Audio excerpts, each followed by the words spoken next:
See the way my hand shakes as I open this battered journal? Every story in here actually happened to someone. Flickering candles throw shadows on the wall, making the whole room feel colder than it should. Why does hearing something truly real send that shiver crawling up your spine at night?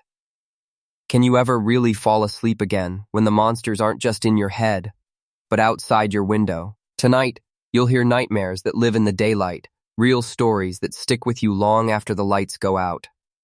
So, are you ready to face the darkness? That first winter night is always different.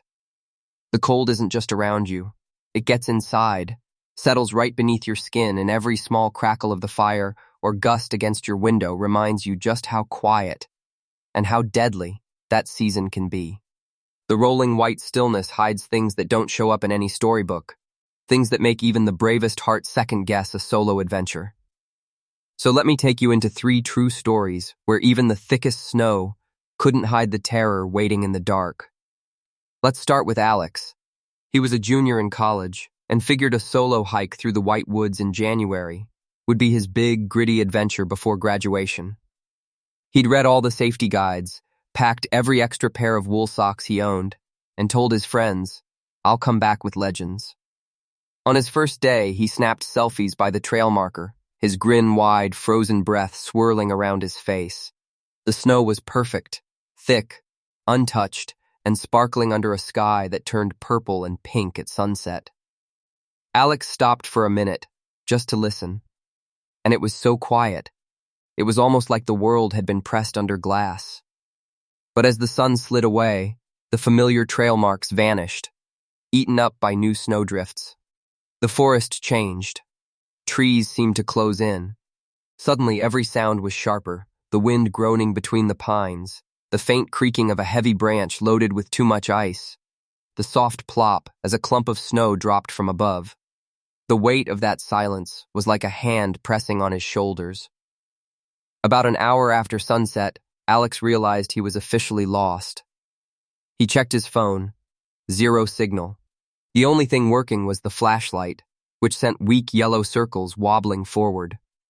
The warmth from his breath clouded in front of his eyes, giving him a strange, haunted reflection for company. That's when he heard it, the soft, steady crunch of footsteps behind him, perfectly in rhythm with his own. He spun around, shining his light into the trees.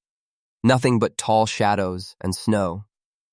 He whispered, "Hello?" Just the sigh of wind for an answer. He started walking again, slower this time, listening hard. The sound followed. Whenever he stopped, it stopped. His heart pounded so loudly, he was sure whatever was out there could hear it too. He tried to convince himself it was just an echo, but there's no echo like that in snow. It swallows sound instead of bouncing it back. Panic rose up fast, squeezing his chest. He remembered what he'd read. Don't run in deep snow. Don't waste your energy shouting.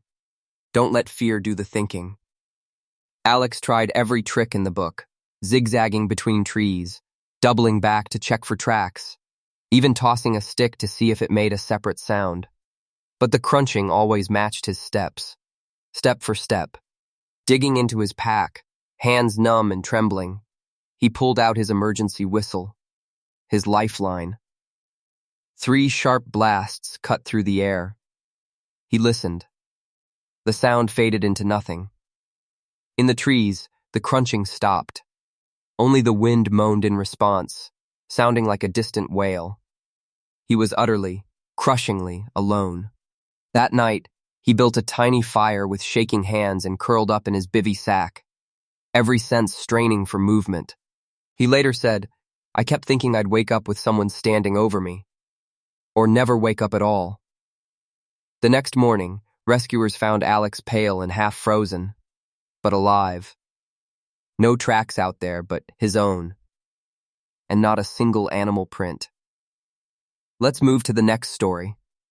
A family spending their first holiday in a cabin deep in the Idaho mountains. The place was both cozy and eerie, sturdy log walls, a big stone chimney, windows glowing syrupy yellow. But the nearest neighbor was over a mile away, across a frozen field that reflected the stars like cracked glass. On that very first night, little Sophie pointed out the window and whispered, "There's a light out there." Her parents glanced up just in time to see a tiny candlelight flicker way out by the tree line. They tried to convince themselves it must be a lost camper or a hunter looking for a shortcut. But with every gust of wind, the candles seemed to bob and weave, never getting brighter or closer. The mom said, that light just kept moving, but never vanished. It was like it wanted us to watch. The next morning, the family found boot prints in the fresh snow circling the cabin. Some prints stopped right under Sophie's window, marking out neat pointed toes that faced the house, as if someone had stood there, peering in, watching them sleep. The father checked every door and window. Locked, barred, nothing disturbed inside. Each morning, though, new prints appeared. The family started bringing Maverick, their huge German shepherd, indoors. But Maverick never settled. He'd growl at a different window each night, especially when the wind picked up and the lights flickered. Once, all the lamps switched on, then off, then on again. The family sat up in the darkness, listening to the snow ticking against the windows and the wind sounding far too much like footsteps crunching on ice. That morning, the prints were gone, wiped away. But right outside the front door, pressed flat and spreading wide, a perfect print of a human hand in the thin ice. Sophie's dad said, "It was bigger than my own hand, and the fingers were weirdly long, like they wanted in." After that, we left the tap dripping at night to scare off whatever, or whoever, it was. Story number 3 happens on the coldest night Mia and Ethan could remember. After a day of skating on the big lake, the sky snapped from pink to black in minutes, the temperature dropping so fast the air seemed to crack. The ice under their feet groaned, deep and hollow. Suddenly, voices echoed around them, faint, then urgent. "Run! Run! Faster!" The siblings glanced at each other, panic flooding their faces. Ethan yelled, "Who's there?" But the only answer was wind. They skated faster, breath burning in the air, but every few seconds, blurry shapes darted at the fringe of their vision, shadows sliding over the ice, always just out of sight. The voices faded, replaced by the sharp snap-snap of breaking ice. Mia's gloved hands fumbled for her phone, but the screen stayed black, hearts pounding, legs shaking. They fixed their eyes on the far shore, looking for the twinkle of porch light. The only sound now was the scrape of their skates and the wind carrying a laugh that didn't feel quite human. Finally, shivering and exhausted, they stumbled inside. Their mom rushed down the stairs, wrapping them in blankets, her hands shaking. For weeks after, Ethan swore muddy boot prints circled the porch every morning.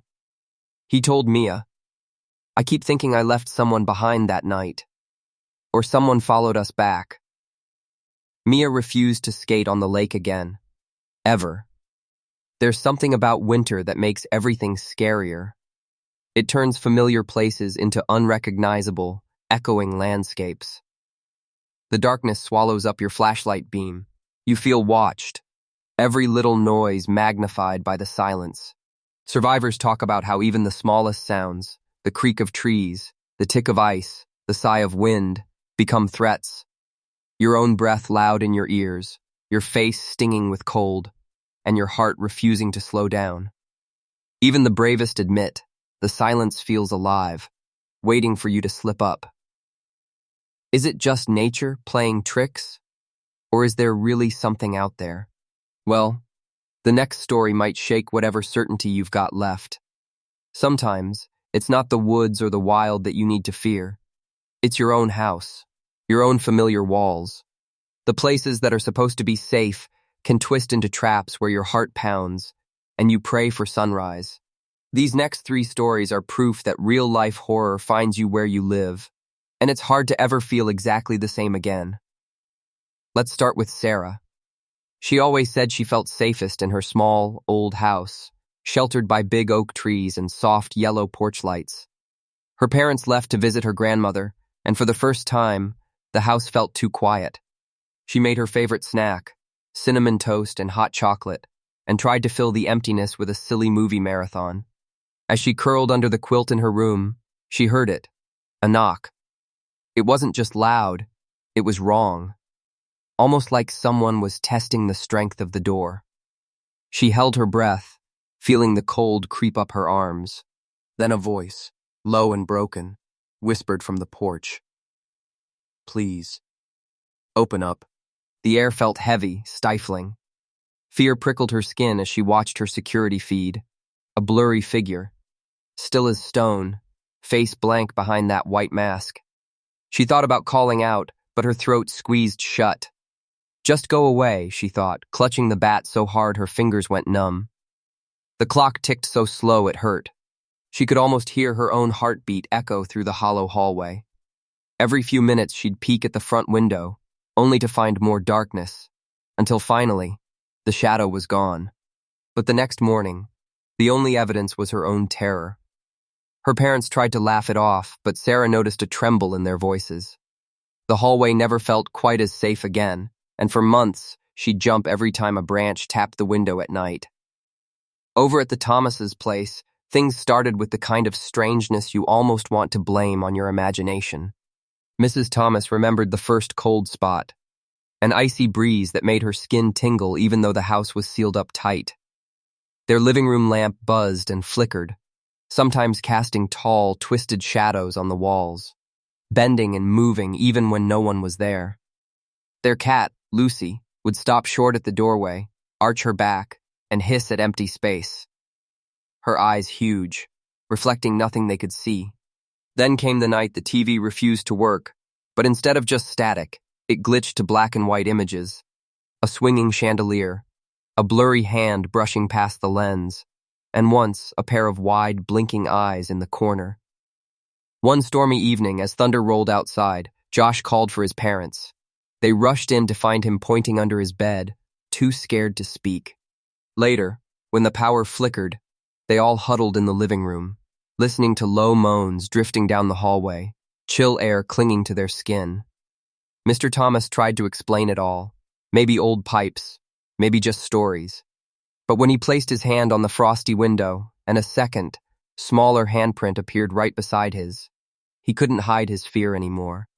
The family brought in a local medium, a soft-spoken woman who walked slowly from room to room, pausing at the living room. She raised her hand, shivered, and said, "Someone's stuck here. They want you to know you're not alone." The words echoed for weeks. The Thomas family found themselves whispering, trying not to disturb whatever shared their home. Lights turned on by themselves, books fell from shelves, and the old radio would play soft, unfamiliar lullabies in the middle of the night. Sometimes, Josh sat very still and just stared at the corner, humming the same sad tune he'd heard from the vents. Even holidays were different. Their decorations seemed dull, and visitors always complained of a draft, no matter how high the thermostat was set. The third story is a slower kind of fear, the kind that takes root in everyday life. Mark and Gina always thought their neighborhood was picture perfect. They trusted Mr. Walters. He waved, smiled, raked leaves with careful lines. But little things started to unsettle them. One morning, Gina found footprints leading from their driveway to her front window, clearly printed in the dew, even though no one had visited. At dusk, she'd catch the scent of his aftershave drifting in through the screen, even with the doors closed.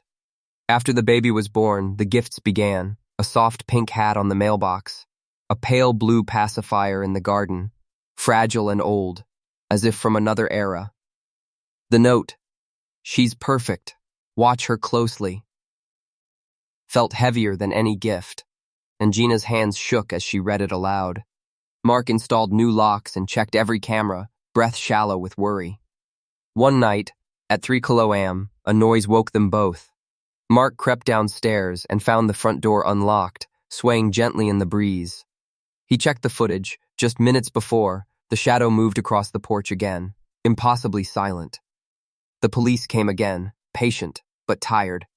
"Nothing we can do if we don't catch him in the act," an officer said, eyes down. Now, Mark and Gina count windows every evening, and their baby's nursery always glows with a nightlight that never turns off. Even the simplest bedtime moments can go wrong. Sophia, who had never been afraid of the dark, started to dread it. The first night she heard her name whispered from beneath her bed. Her heart slammed so hard she thought it would stop. The noise wasn't loud. It was a faint, urgent hiss. She flung back the duvet, convinced she'd see a face peeking out, but nothing was there. Her cat blinked lazily from the corner, tail twitching. Still, Sophia felt watched, her skin crawling as she switched on the light.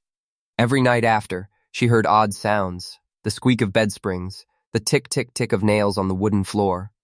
She moved her bed away from the wall, checked under it twice a night, and started keeping her phone flashlight ready on the pillow beside her. When she watched back her security footage, her chest clenched. Shadows, long and thin, darted across the floor even though she knew she'd locked her door tight. Sometimes she swears she still hears the whisper. Sophia. There's a comfort in believing your home is always safe. The shape of your furniture, the scent of dinner wafting from the kitchen, the creak of familiar stairs. All of it is supposed to protect you from whatever's out there. But these stories make you jump at every click, every whisper, every shadow caught at the corner of your eye, because nothing is quite as secure as it seems, not even the four walls that surround you right now. But just when you think you can handle the fear inside your own home, everything changes. There's something about knowing someone's out there, watching you, when you don't even know you're being watched. Your skin prickles, your breath speeds up, and suddenly, you're looking behind you even in the daylight. The next two true stories dive deep into that paralyzing fear, the kind that follows you home and seeps into every part of your life. Maria was finishing a late shift at her part-time job, walking home under a streetlight's orange glow. The rain had stopped, but puddles glimmered everywhere, streetlights reflecting broken shapes. She was listening to music when the noise cut out for a second, just static, but enough for her to look up. That's when she heard footsteps echo behind her. Not rushed, but steady, matching her step for step. She turned, but the sidewalk was empty except for her reflection in a store window. She kept walking, a little faster now. The footsteps followed, sometimes fading, sometimes getting louder. She ducked into a corner store, waited, then tried again. As she neared her apartment building, she heard a voice, low, muffled, something about her jacket. She never saw the person's face, only a shimmering outline in the store's wet glass. Maria never walked that route alone again. But the fear didn't stay on the street. Maria remembers lying in bed for weeks afterward, feeling like someone was peering in through the blinds. Sometimes she'd jump at the smallest noise, a pipe groaning, or her phone buzzing on the dresser. On some nights, she was certain she heard someone pause just outside her door, shoes softly scraping against the doormat. Even the comforting hum of the city seemed edged with threat. I started checking all the windows and doors at least twice before bed, she said. Even then, I kept the light on and slept with my shoes on, like I'd have to run at any moment. She started carrying pepper spray and took a different bus route, even if it added 40 minutes. With time, the fear softened, but it never completely left. Tim always thought the stories about stalkers were overblown. He lived on the third floor, with a view over the city's rooftops, a place he thought was secure. But it started as a joke. A friend told him, "I saw someone on your fire escape. Must have been a cat." The next week, Tim saw something outside his bedroom window, just as he was about to switch off his bedside lamp. A face, blurry in the fogged glass, or maybe just a trick of the light. He convinced himself it was nothing, until it happened 3 nights in a row. Each time, just as he was drifting off, a flicker of movement caught at the edge of the curtain. One time, when he snapped awake, his window latch was unhooked. After that, sleep all but disappeared, traded for nights spent staring at the darkness beyond the glass. Security footage from downstairs showed the outline of someone in a bulky jacket climbing the fire escape at different times. Never close enough to make out features. Not once was the face clear, just that presence. A few weeks went by, no new encounters. But every time Tim thought he was alone, he heard faint breathing, or maybe imagined it. He ended up shelling out for added locks and heavy blackout curtains, and he still wonders if the watcher will return. If you've ever had the feeling you're being watched, you know it's not just about what you see, it's about what you sense. Your heart starts thumping so loud, you're sure whoever's out there can hear it. The world sharpens. Every creak and gust of wind sounds suspicious. For Maria and Tim, this fear wasn't just in their heads. Bystanders even noticed changes. Maria's coworker, Julia, remembers how jumpy she became. She double-checked the alley behind the store before leaving, and she started texting me when she got home safe. Before, she wouldn't worry, you know. But after that, everything changed. One night, when Maria heard footsteps approach her door, she texted Julia, "Someone's outside. If you don't hear from me in 5, call the police." It turned out to be a neighbor looking for a dropped wallet. But that didn't shake off the anxiety. Another time, she called her mom from the corner store, whispering, "Stay on the line until I'm inside." But it's not just in your home that this fear grabs you. Jordan worked late and parked at the far end of a deserted lot, under one sad yellow lamp that buzzed, barely giving any light. She was rounding her car when a man stepped in front of her, blocking the door. His voice was soft, almost polite, but his eyes didn't match. "You dropped your keys," he said, holding up her lanyard. Jordan's heart hammered. She hadn't dropped them. They were in her jacket. Instinct screamed. She threw her coffee at his chest and ran for the lit main road, not stopping until she was inside a crowded diner. She stayed there for hours, watching from the windows, shaking. Her keys, she later found out, were still deep in her pocket. Afterward, every trip to her car at night set her nerves on fire. Her hands trembled as she checked the back seat, scanned the mirrors, and called friends as she walked. Even in the daylight, she'd catch herself glancing over her shoulder, feeling phantom footsteps forever behind her. Jordan described the way her feet would tingle when she stepped into a shadowy area, and the cold shiver that would crawl up her spine when she heard a sudden laugh or a loud voice in the distance. Sometimes, she'd snap at friends for offering to walk her to her car, embarrassed by the fear, but unable to let it go. "I tried to act normal, like everything was fine, but every little thing set my nerves off," she said. "If a stranger even glanced my way on a sidewalk, my body was ready to bolt." One night soon after the parking lot incident, she got a call from an unknown number. She didn't answer, but it rang again at 2 in the morning. Just the sound of it echoing in the dark apartment made her throat tighten. She blocked the number, but for weeks any phone call made her cower. The fear never really goes away. It sneaks into your dreams, makes you jump when a friend calls your name on a crowded street, keeps you sleeping with your phone right next to your head on silent but ready. Some people build new routines, extra lights, checking the same locks 3 times, sitting where they can see every exit. Others just learn to live with the paranoia, the feeling that anyone could be watching, at any moment. And sometimes the worst part isn't what happened. It's the not knowing, the never catching a face, never seeing justice, never being sure if it's really truly over.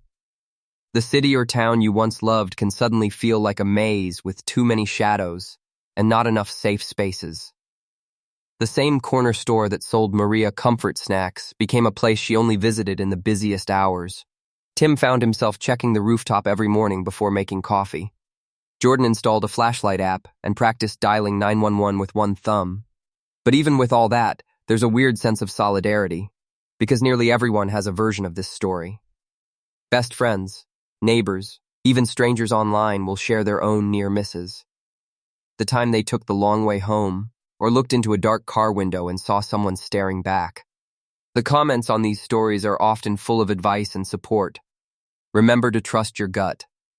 Always carry your keys in your fist. Never hesitate to make a scene if you feel threatened. The feeling of being watched is ancient. It's built into our nerves for a reason. Sometimes, that reaction is what keeps us safe. But what if it isn't enough? What if there's more to these stories than just fear and instinct? What happened next for Maria, Tim, and Jordan? And could it happen to any of us? Let's find out. How do you deal with a nightmare that feels like it broke every rule?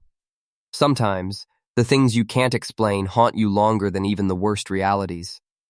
These next two stories aren't just scary. They're the kind that leaves you wondering what's lurking out of sight, what's waiting if you look twice. Let's dig in deeper to Natalie's story.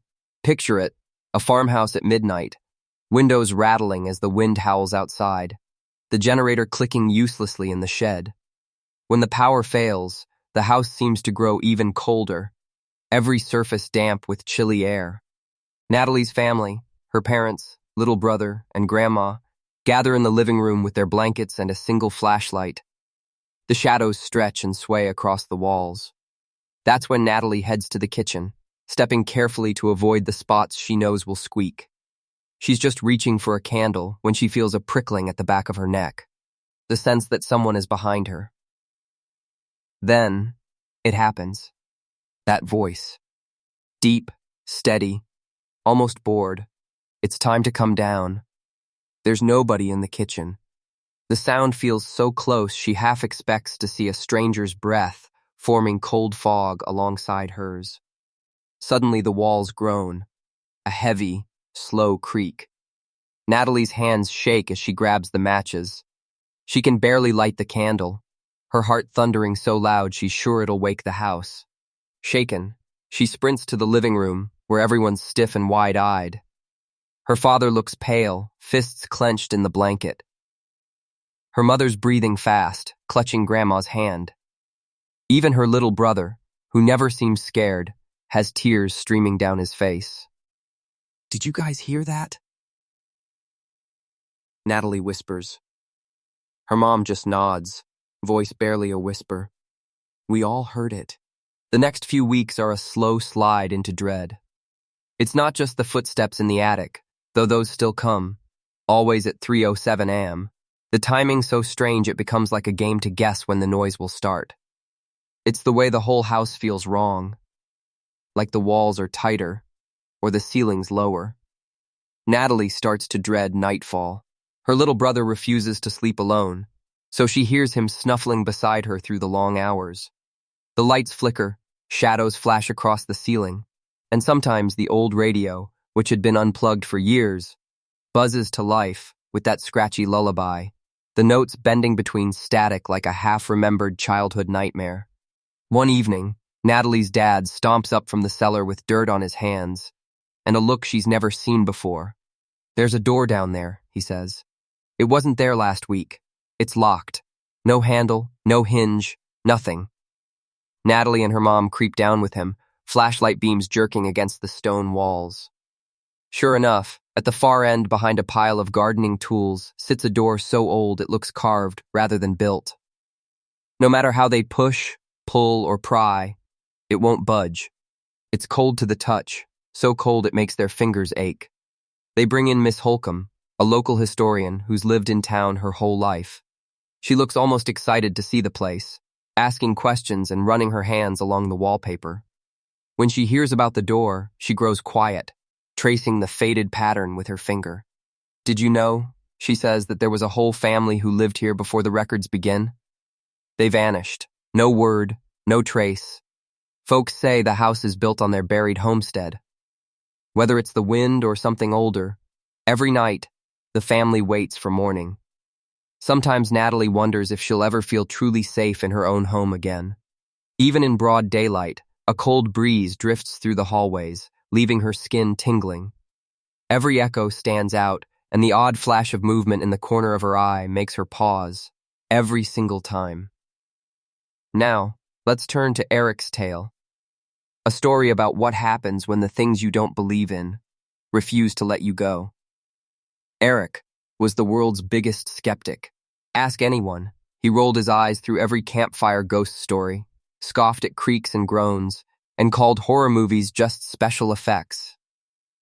But that changed on the day he dug through his aunt's attic, dust swirling in thin light, boxes marked in shaky writing.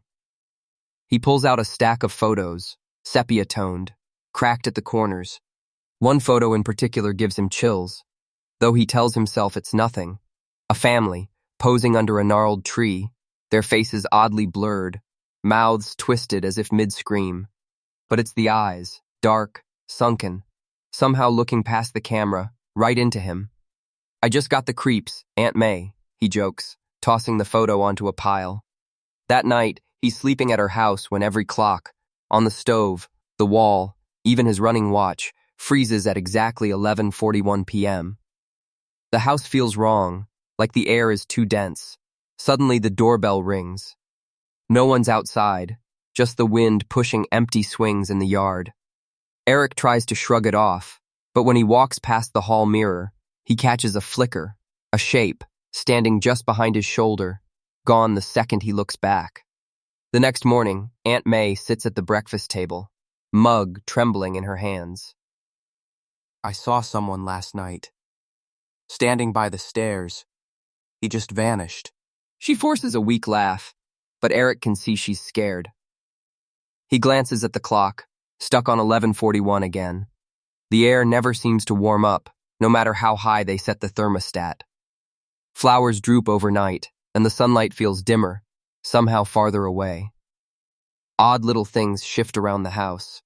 Eric wakes to find his book open at a chapter he hasn't reached, the TV blaring an old violin concerto even though the cord is unplugged.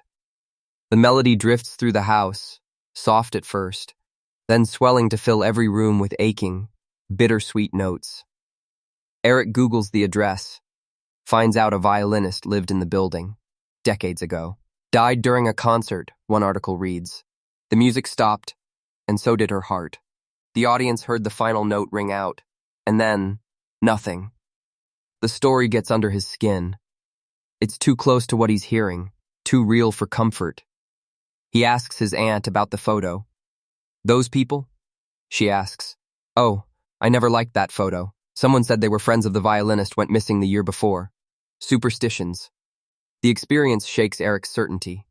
He still tries to joke about it. Nothing's there but bad circuit breakers, he says.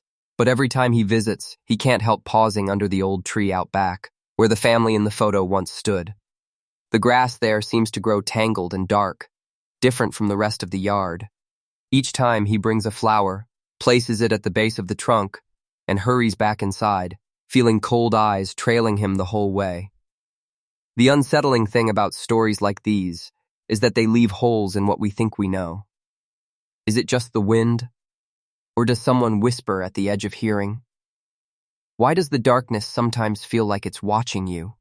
For Natalie, for Eric, for anyone who's ever shivered at an unexplained sound, they're left with more questions than answers. Sometimes the scariest thing isn't what happens, but what can't be explained away. Suddenly, a door that shouldn't exist is a riddle you can never solve. A melody without a source crawls down your spine, and the safety of daylight breaks apart just a little. So next time you hear the floor creak or a chill wraps around you on a still night, remember these stories. Wonder just for a second, what if this time it's not just your imagination? But what does it really mean when reality slips like that? In our final stories, we'll push those boundaries even farther, and you'll see just how dangerous or thrilling the unknown can become. Now you know why these stories get under your skin. When horror is real, it's not just the story, it's knowing it could happen to anyone, anywhere. Maybe that's why your mind keeps playing these tales back, especially in the dark. Real-life horror grabs at our deepest, oldest fears. Are you truly safe when you lock your doors? When you turn out the light? Or is something just waiting for the right moment to show itself? Think about it. In every one of these stories, someone thought they were safe. A hiker trusted the trail. A family counted on fresh snow for comfort. Someone heard a knock and thought about opening the door. We all want to believe home is safe, that nothing waits under our beds or just outside in the shadows. But true horror stories twist that hope. Turn everyday moments into something you'll never forget. Why do these stories stick with us? Because the unknown has always scared us more than what's right in front of our faces. We want explanations, patterns, Something to point to so we can say, "Don't worry, it was only the wind." But sometimes, the explanation never comes. The cold spots stay. The footsteps echo when you're alone. Maybe it's a stalker, maybe it's something older, stranger, that doesn't care if you believe in it. It's not just fear, either. It's the aftershock, the way you double-check the locks after a story about break-ins, or startle at the sound of ice cracking outside when you remember Mia's frozen lake escape. It's shivering when the heater kicks off, because somewhere in your mind you hear footsteps that don't belong to anyone. But here's the oddest thing. Sharing these stories makes things a little easier. By telling them, commenting below with your own, or retelling them to friends, you find people who nod in understanding, who say, "Yeah, I had something like that happen." Suddenly, you're not as alone as you thought. Our community grows, story by story, candle by candle flickering against the dark. Let me tell you about one of the first stories a viewer ever shared with me. A guy named Caleb once wrote, "Your stories remind me of something that happened on my camping trip. Woke up freezing in my tent, heard these dragging sounds outside. When I peeked out, there were no footprints, just long marks in the snow going past my tent. I still have no idea what it was." It's these sort of moments, shared in the comments, that let us all admit that maybe, sometimes, we don't have all the answers. And it's not just about being scared. Sometimes, it's about that electricity in your spine when you realize someone else has seen, heard, or felt something they can't quite explain. Think about turning off your phone after this video, the quiet in your room pressing in a little bit tighter. You wonder, did I hear something just now? Maybe your cat's tail flicks across the floor. Or maybe, for a split second, you swear you saw a shadow move in the corner of your eye. That's the realness of these stories. They blur the line between imagination and reality. So, if you've got your own real-life horror, drop it in the comments. Did something ever happen to you that still makes you second-guess what's real? If you're brave enough to share it, there's someone here who wants to know they're not alone with their fear. Go ahead, even if it seems weird or impossible. Sometimes the most unbelievable stories are the ones that hit closest to home. One last warning. Don't blame me if you can't sleep tonight. Maybe you should leave a light on, or pull the covers just a little tighter. And if you hear whispering, remember, it's probably nothing. Maybe. But don't go too far, because we're just getting started. I'll be back with even more stories, more lingering chills, more reasons to keep one eye open at night. Next time, I'll share a story about a mirror, a hidden room, and the message someone found scrawled in dust. So if you think tonight was spooky, just wait. Until then, ask yourself, what's really waiting out there, just beyond sight?